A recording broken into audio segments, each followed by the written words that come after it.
In this quick tutorial, I will show you how to open up your Toyota Avalon key fob and change the battery at home. All you will need is a regular flathead screwdriver and one of these CR1632 batteries. Now, if you'd like to get one of these batteries online, there will be a link down in the description to get one on Amazon for just a couple of bucks. And then we can just go ahead and get started. So the first step is to look on the side of the device. You can see this little button that says push. Hold that down and remove your internal key. And now we can see there is the keyhole. Here is the keyhole, and then perpendicular to it, there's a little slot in the plastic. We're going to insert our flathead screwdriver into there. Hold the device just kind of loosely and twist the screwdriver. Now we can open this thing up. You can set this back part to the side and just kind of lift out this little circuit board here. This is where the battery is housed. So check this out. We're going to come in on the top right. You see that little opening? I'm just going to use the very same screwdriver and put the corner of it in there, get under the battery, and kind of pry it out gently.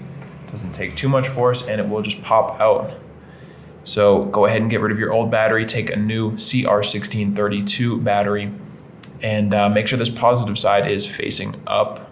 Go ahead and just click that back in there. Now we can just reassemble the whole device here.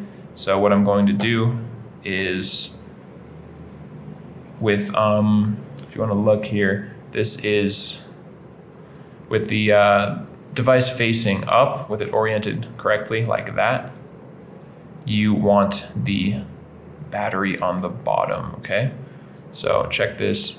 Okay, that's facing up. I want the battery on the bottom, and you can just set that into the little rubber component there.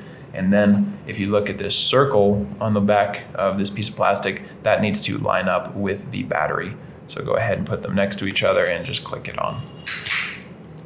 Really easy to do. Last step is just to put your internal key back in there, and then you can press your buttons, make sure this light comes on there. That'll mean your battery is charged and you followed all of the steps correctly.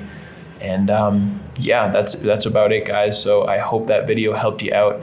And if it did, you can let me know down in the comment section or just by giving this video a like. And if you ever need help changing another battery in any of your key fobs for any make or model, you can check out the rest of our tutorials here on YouTube or visit us directly at fobbattery.com.